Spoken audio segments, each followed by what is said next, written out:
Assalamualaikum warahmatullahi wabarakatuh. Perkenalkan kami dari kelompok 8 dari kelas Hukum Agraria kelas B. Hari ini akan mempresentasikan tentang permasalahan-permasalahan agraria yang tidak sesuai nilai-nilai Pancasila dan ketentuan hukum yang berlaku sesuai dengan putusan nomor 109 garing PK garing PDT garing 2022. Dengan saya Nadia Rizky Salsabila dengan NPM terakhir 209.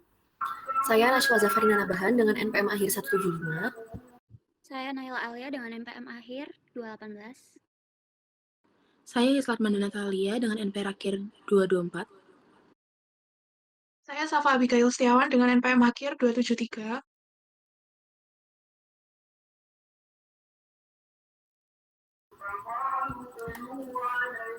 Kasus putusan nomor 109 PK garing PDT garing 2022 adalah sengketa tanah yang terjadi di daerah Bandung, Jawa Barat yang melibatkan PT Dago Intigraha melawan penduduk lokal yang tinggal di sana sejak lama. Kasus ini dilatar belakangi dengan penggugat yang mengklaim memiliki hak atas tanah yang telah disengketakan, sedangkan warga lokal yang tergugat mengklaim memiliki dan menggunakan tanah untuk kehidupan mereka. Untuk pihak yang terlibat, para pemohon peninjauan kembali terdiri dari Heri Hermawan Muller dan rekan-rekannya serta PT Dago Intigraha yang mengklaim kepemilikan resmi atas tanah berdasarkan dokumen hukum. Sementara itu, para tergugat adalah masyarakat lokal yang mengklaim tanah tersebut berdasarkan penguasaan lama atau turun-temurun meski tanpa dokumen kepemilikan yang sah. Sengketa kepemilikan tanah, kasus ini berawal dari klaim ganda terhadap tanah yang sama di mana penggugat memiliki sertifikat tanah yang dikeluarkan secara resmi, sementara para tergugat meskipun telah lama menempati tanah tersebut tidak memiliki sertifikat formal yang mendukung klaim mereka. Konflik hukum dan sosial. Permasalahan agraria ini menunjukkan konflik antara hukum formal dan kepemilikan adat atau penguasaan lama yang tidak tercatat secara resmi. Dalam kasus ini, warga setempat mengklaim hak atas tanah yang disengketakan berdasarkan penguasaan turun-temurun.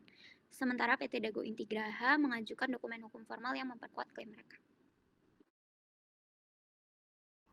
Dalam putusan nomor 109 PK garing PDT garing 2022, terdapat beberapa indikasi ketidaksesuaian dengan Undang-Undang Pokok Agraria nomor 5 tahun 1960 yang menjadi landasan hukum agraria di Indonesia.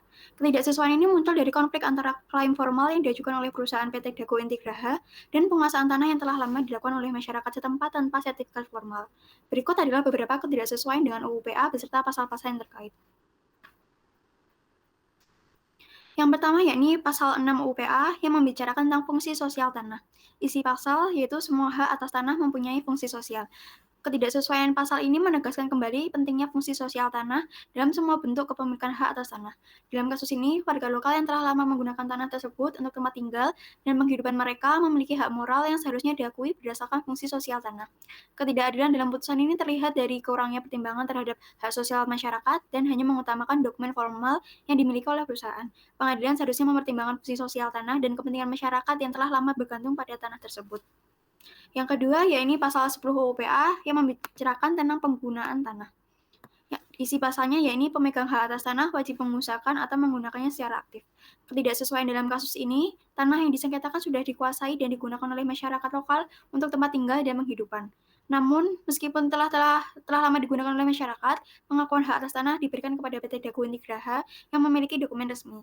Ini bisa dianggap sebagai pengabaian atas ketentuan penggunaan aktif tanah oleh masyarakat yang diatur dalam pasal 10 UU PA, di mana tanah harus dimanfaatkan secara produktif dan tidak boleh dibiarkan terbengkalai. Dan yang ketiga, yaitu pasal 13 UU PA yang membahas tentang peruntukan dan penggunaan tanah. Isi pasalnya yaitu, pemerintah berwenang untuk menentukan peruntukan, penggunaan, persediaan, dan pemeliharaan bumi, air, dan ruang angkasa.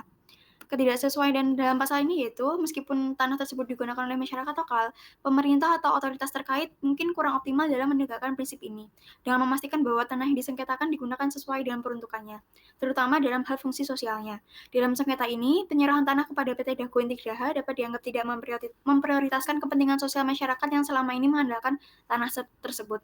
Yang keempat yaitu pasal 56 UU PA yang membahas terkait hak-hak atas tanah yang diakui secara adat. Isi pasalnya yaitu, hak-hak masyarakat hukum adat atas tanah diakui selama keberadaannya sesuai dengan kepentingan nasional dan tidak bertentangan dengan hukum.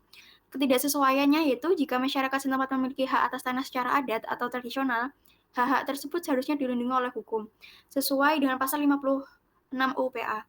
Namun, dalam kasus ini, meskipun masyarakat telah lama menguasai tanah tersebut secara turun-temurun, hak mereka tidak diakui dalam putusan pengadilan. Hal ini menunjukkan adanya ketidaksesuaian dengan ketentuan yang seharusnya melindungi hak-hak adat, kecuali jika terbukti bahwa klaim mereka bertentangan dengan kepentingan nasional.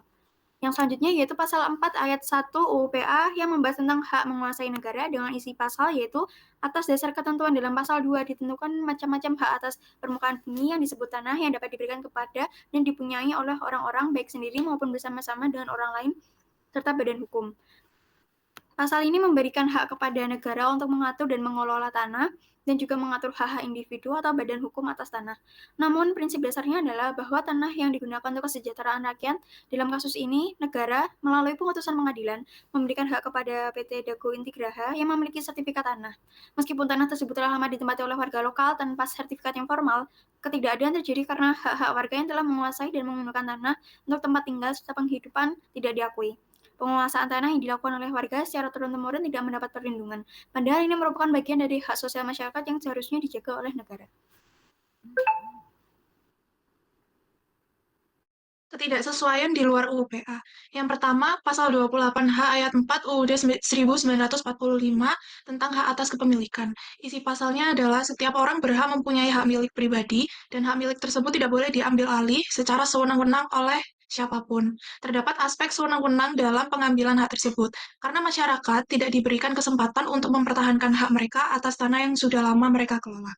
Yang kedua, pasal 33 ayat 3 UUD 1945 tentang penguasaan sumber daya alam negara untuk kesejahteraan rakyat. Isi pasalnya adalah bumi dan air, kekayaan alam yang terkandung di dalamnya dikuasai oleh negara dan dipergunakan untuk sebesar-besarnya kemakmuran rakyat. Dalam kasus ini, penyerahan hak tanah kepada PT Dago Intigraha menunjukkan bahwa penguasaan tanah dilakukan untuk kepentingan komersial, yang tidak sepenuhnya mencerminkan tujuan dari pasal 33 ayat 3.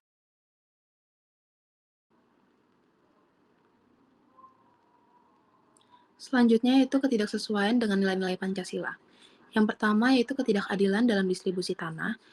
Ini tidak sesuai dengan sila kelima. Salah satu masalah utama dalam sengketa agraria adalah ketidakadilan dalam distribusi dan juga kepemilikan tanah.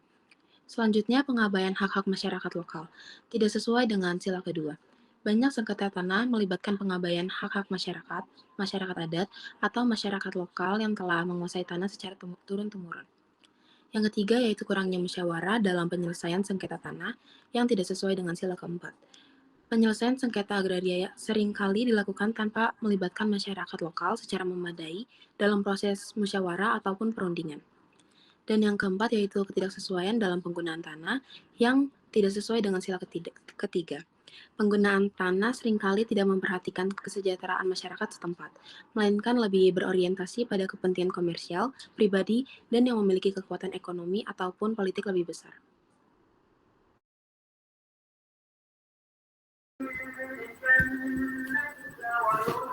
Dari presentasi kami dapat ditarik kesimpulan bahwa kasus sengketa agraria dalam putusan nomor 109 PK garing PDT garing 2022 menunjukkan adanya ketidaksesuaian dengan prinsip-prinsip UU PA dan nilai-nilai Pancasila. Meskipun PT Dago memiliki sertifikat formal yang diakui pengadilan, putusan tersebut mengabaikan hak-hak adat dan fungsi sosial tanah yang telah lama dikelola oleh masyarakat lokal. Hal ini bertentangan dengan konsep keadilan sosial, pengakuan hak adat, serta musyawarah dalam penyelesaian sengketa yang diatur dalam UU PA dan UUD 1945.